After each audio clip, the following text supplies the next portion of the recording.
ഞാൻ ഒന്ന് രണ്ട് തവണ നല്ലോണം ആലോചിച്ചു. എന്തിനെ പറ്റി ആലോചിച്ചത്? ഞാൻ വിചാരിക്കുന്ന കാര്യം നടന്നാ എല്ലാം നല്ല പോലെ ആയിത്തീരും. നീ ആദ്യം ഒന്ന് ഇരിക്കേ. കാര്യം എന്താണെന്ന് പറ. ആദ്യം അഞ്ജലിയുടെ വീട്ടിൽ പോവാം. അവളുടെ അച്ഛനെയും അമ്മയും കാണാം. അജയുടെ അച്ഛനായിട്ടല്ല, ഒരു ഡോക്ടറായി പോയിട്ട് ആ പെൺകുട്ടിയുടെ എല്ലാ ഡീറ്റെയിൽസും എടുക്കാം. എന്ത് ഡീറ്റെയിൽസ്? അവളുടെ രോഗം എത്ര സീരിയസ് ആണ്, കല്യാണം കഴിച്ചാൽ അവൾക്കൊരു കുഞ്ഞുണ്ടാവാൻ പറ്റുമോ? അതെ, ഒരു ഡോക്ടറായിട്ട് ചെന്നാൽ അവളുടെ എല്ലാ ഡീറ്റെയിൽസ് എടുക്കാൻ പറ്റും എന്നാണ് എനിക്ക് തോന്നുന്നത്. ഇതുകൊണ്ട് എന്ത് കാര്യം നീ പറയുന്നത്? എന്താ ഈ പറയുന്നേ? എല്ലാം നല്ല പോലെ നടക്കുമെന്നേ. ഈശ്വരൻ സഹായിച്ച് അവരെ രണ്ടുപേരും ഒരുമിച്ചാക്കാൻ കഴിഞ്ഞാൽ ഒരാൾക്ക് മറ്റൊരാൾ തുണയായിട്ടിരിക്കില്ലേ? നമ്മൾ മാത്രം തീരുമാനിച്ചാൽ മതിയോ? ഇതിനെക്കുറിച്ച് അജയോട് സംസാരിക്കണ്ടേ? പറയണം, തീർച്ചയായിട്ടും പറയണം. അതിനു മുന്നേ അഞ്ജലിയെ പറ്റിയുള്ള എല്ലാ വിവരങ്ങളും അറിയണ്ടേ?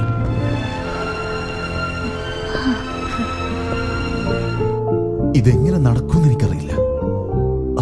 കുറച്ചു നാൾ മുമ്പ് വരെ അജയുടെ കല്യാണത്തെ പറ്റി ആലോചിക്കാൻ പോലും പറ്റിയിരുന്നില്ല.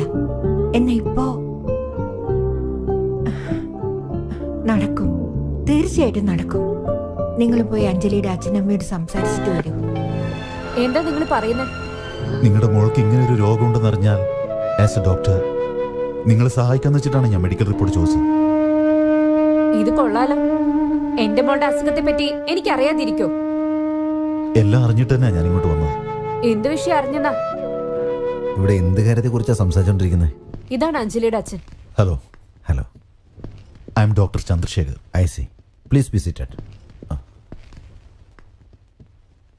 ഡോക്ടർ, നിങ്ങൾ എന്തിനെ കുറിച്ചാണ് പറഞ്ഞു വരുന്നത്? അദ്ദേഹം പറയാൻ പോകുന്ന കാര്യം കേട്ടാലേ നിങ്ങൾ തലയിറങ്ങി വീഴും.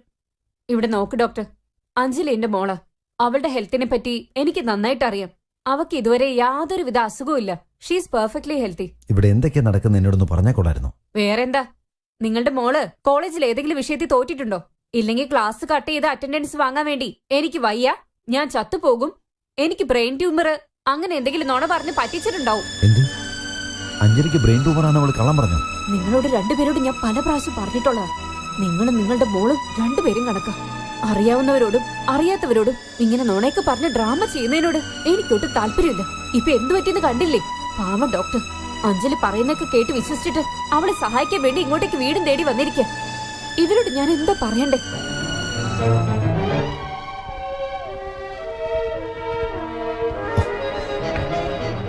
Can I have a glass of water, please?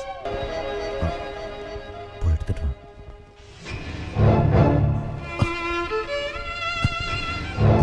ഇതല്ല ഒരു തമാശയായിരുന്നു. A joke?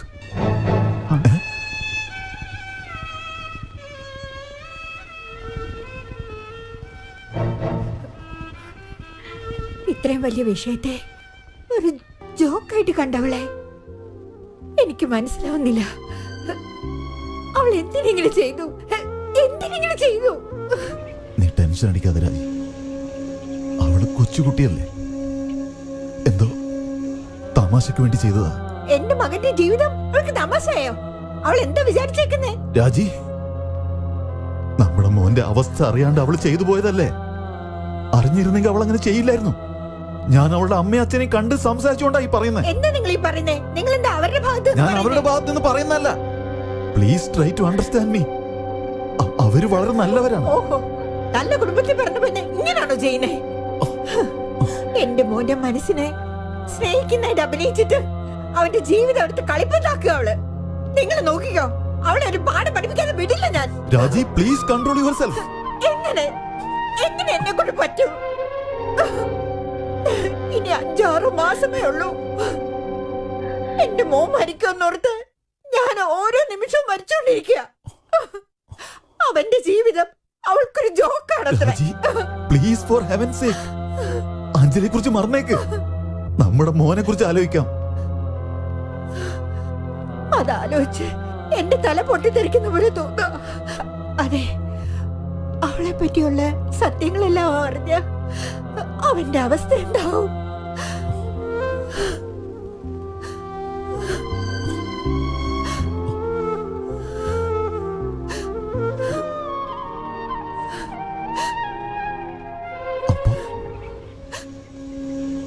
ഞങ്ങളിനി എന്ത് ചെയ്യും രാജി?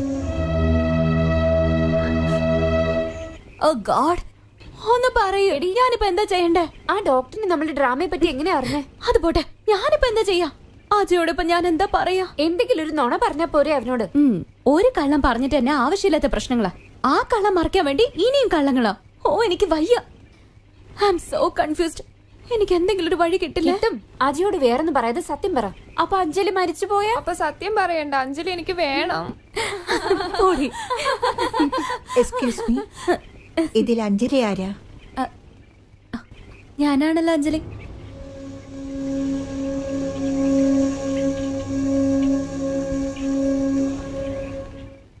ഐ എം മിസസ് ചന്ദ്രശേഖർ, അജയന്റെ അമ്മ.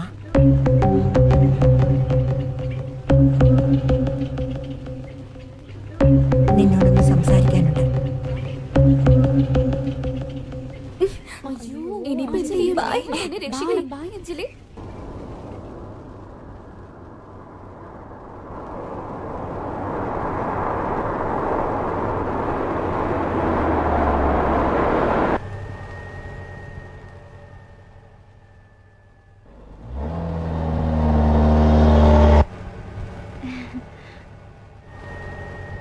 നമ്മൾ എങ്ങോട്ട് പോകുന്ന?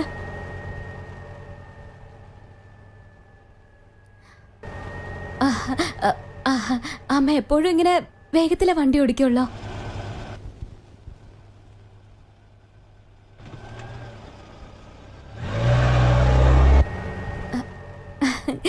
ബ്യൂട്ടിഫുൾ പ്ലേസ് അല്ലേ?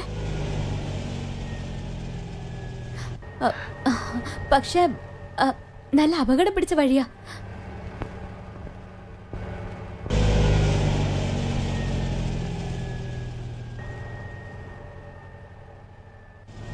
അജയ് നിന്നെ പറ്റിയെല്ലാം എന്നോട് പറഞ്ഞിട്ടുണ്ട്. അവന് നിന്നെ വലിയ ഇഷ്ടമാണ്. സ്വീറ്റ്. നീ അവനെ ഇഷ്ടപ്പെടുന്നുണ്ടോ? അതെ.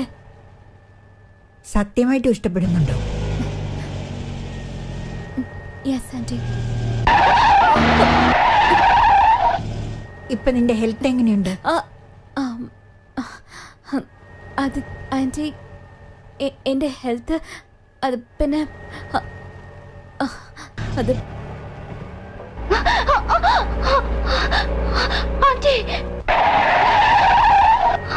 പേടിച്ചു പോയോ? ഓ, നിനക്ക് പേടിയൊക്കെ ഉണ്ടോ? എങ്ങനെയുണ്ട് ഇപ്പൊ ആരോഗ്യം? അത് അത് പിന്നെ നിന്നെപ്പറ്റി നിന്റെ ഹെൽത്തിനെ പറ്റി അജയ് എന്നോട് പറഞ്ഞിട്ടുണ്ട്. നിനക്ക് ബ്രെയിൻ ട്യൂമർ ആണല്ലേ? ഓ ആന്റി പ്ലീസ്, അതൊന്നും കുഴപ്പമില്ല. എനിക്ക് അസുഖമുണ്ടെന്ന് അജയോട് പറഞ്ഞത് ഒരു പ്രാക്ടിക്കൽ ജോക്കാ. അത്രേ ഉള്ളൂ. അജയ് ഒരു പെണ്ണുങ്ങളോട് സംസാരിക്കുന്നില്ല, ഇടപഴകുന്നുമില്ല. അതുകൊണ്ട് അജയോട് സംസാരിക്കാനും പിന്നെ അവന്റെ കൂടെ ഒരു കോഫി കുടിക്കണമെന്ന് ബെറ്റ് വെച്ചതാ. വെറുതെ ഒരു ജോക്ക്. ആ ബെറ്റില് ഞാൻ ജയിച്ചു. ഇല്ല അഞ്ജലി, നീ ജയിച്ചില്ല. നീ തോറ്റു. നാണം കെട്ട തോൽവി. എന്ത് രോഗമാണ് നിനക്കുണ്ടെന്ന് നീ പറഞ്ഞോ? അത് സത്യമായി എന്റെ മകനുണ്ട്. അവനാണ് ബ്രെയിൻ ട്യൂമർ. ആ രോഗം അവനെ ഇല്ലാതാക്കിക്കൊണ്ടിരിക്കുകയാണ്. ഇനി 5-6 മാസം കൊണ്ട് അവൻ മരിച്ചു പോകുന്ന ഡോക്ടർ പറഞ്ഞു. അറിയാമോ നിനക്ക്? എപ്പോഴെങ്കിലും മനസ്സിലാക്കിക്കോ നീ ചെയ്ത തെറ്റിന്റെ വലിപ്പം എന്താണെന്ന്. ഇനിയെങ്കിലും ദൈവത്തോട് ആരെയും പറ്റിക്കരുത്. ഇതിനു ശേഷം അവനെ സ്നേഹിക്കുന്നെന്ന് നിനക്ക് പറയാൻ പറ്റുമോ? പറയേ.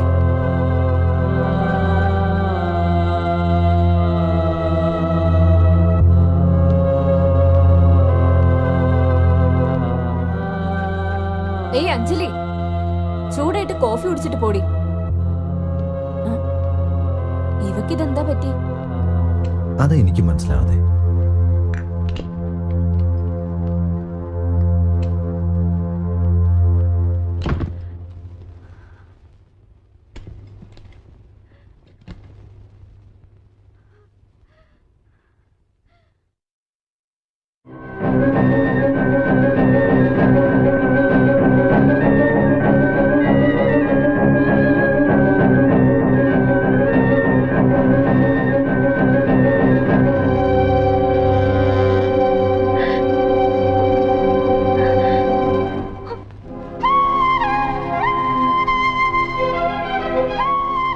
അഞ്ജലിക്ക് ബ്രെയിൻ ട്യൂമർ.